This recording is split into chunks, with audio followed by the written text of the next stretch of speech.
కావలి మండలంలోని రాజువారి చింతలపాలెం గ్రామంలో ఈ నెల 12వ తేదీ బుధవారం మహాచండీయాగం కార్యక్రమమును అంగరంగ వైభవంగా భక్తిశ్రద్ధలతో వేద పండితులు ఆగమవాచస్పతి శతాధిక ప్రతిష్టాచార్య శ్రీమాన్ చలమచర్ల మురళీకృష్ణ ఆచార్యుల ఆధ్వర్యంలో నిర్వహించనున్నట్లు శ్రీ శ్రీ శ్రీ విజయదుర్గ ఆస్థానపీఠం వ్యవస్థాపకులు శ్రీ పత్తివీర బ్రహ్మయ్య స్వామి తెలిపారు.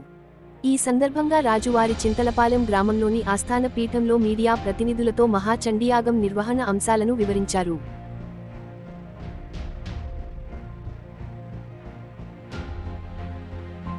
పన్నెండు 2/2025 బుధవారం రోజు ఈ పౌర్ణమి సందర్భముగా మహాచండీయాగం సంకల్పము భక్తాదులు నిష్ఠాగరిష్ఠులైనటువంటి మా యొక్క భక్తాదులందరూ ఈ మహాచండీయాగం చేద్దామని సంకల్పం చేయడం జరిగింది.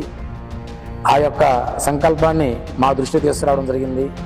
మేము కూడాను ఆ సంకల్పాన్ని మాఘ పౌర్ణమికి మంచిదని ఈ కార్యక్రమం చేయడంలో పాలు పంచుకొని చేస్తున్నట్లే మా యొక్క అన్ని జిల్లాల నుంచి కూడా భక్తిపూర్వకంగా కర్ణాటక నుంచి, విశాఖపట్నం నుంచి, హైదరాబాద్ నుంచి, పలు రాష్ట్రాల నుంచి కూడా భక్తులు ఇక్కడికి రావడం జరుగుతున్నది.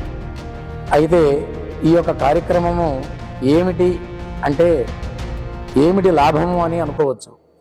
లోక కళ్యాణార్థం, ప్రపంచ శాంతి, దేశ సౌభాగ్యం, మన గ్రామానికి సౌభాగ్యం అని కాదు, మన కావలికి సౌభాగ్యం, మన జిల్లాకి దేశానికే సౌభాగ్యంగా ఆలోచించి ఈ మహాసంకల్పాన్ని, ఈ మహాయజ్ఞాన్ని, ఈ మహాచండీయాగాన్ని లోక కళ్యాణార్థం, ప్రపంచ శాంతి, దేశ సౌభాగ్యం కొరకై చేయుచున్నటువంటి యాగము, ఈ యాగము యొక్క నిమిత్తము బుధవారం రోజు ఉదయము 6:30 నుంచి 7:15 వరకు వేదపారాయణం జరుగుతూ వేద పండితారాధ్యుల చేత వేదపారాయణం, సుప్రభాత సేవ, వేదపారాయణము చేత మన యొక్క జ్యోతి ప్రజ్వలనం జరుగుతున్నది.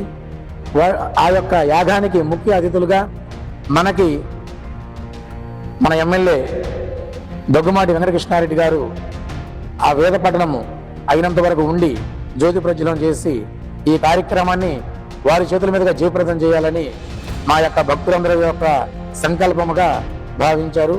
నా సంకల్పం కూడా అలాగే నేను భావించి ఈ కార్యక్రమాన్ని వారిని ముఖ్య అతిథిగా రేపు ఉదయం కూడా ఒకసారి చెప్పడం జరిగింది. రేపు ఉదయం కూడా వెళ్ళి ఇంటికి వెళ్ళి వారిని ప్రత్యేకంగా కూడా ఆహ్వానిస్తున్నాము. దాదాపుగా 5,000 మంది ప్రజలు ఇక్కడ వస్తున్నారు.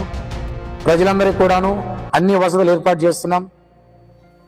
ఒక లెట్రిన్, బాత్రూమ్ వసతులు కూడా చెప్పుకోలేనటువంటి కనుక అందరికీ కూడాను ఒక 15 రూములు ఏర్పాటు చేయడం జరుగుతున్నది.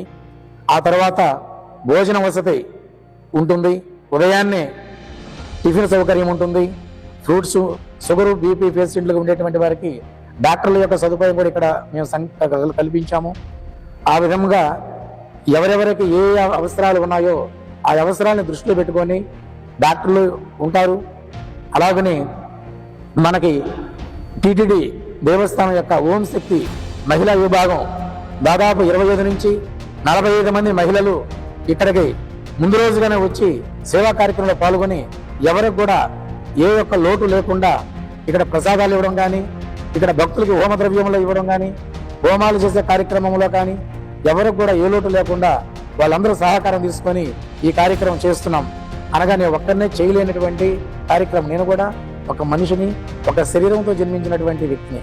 కాకపోతే దైవానుగ్రహం చేత, దైవ శక్తి చేత భక్తుల యొక్క అనంతమైనటువంటి ఆనందము వాళ్ళు చేయించాలని సంకల్పించారు కనుక ఈ కార్యక్రమం వారి యొక్క నిష్ఠాగరిష్ఠుల చేత, వారి యొక్క నిష్ఠ చేత చేస్తున్నటువంటి కార్యక్రమం కనుక మనందరం కూడా నిష్ఠాగరిష్ఠగా ఉండి ఈ కార్యక్రమాన్ని మనం మహాసంకల్పంగా చేస్తున్నాము.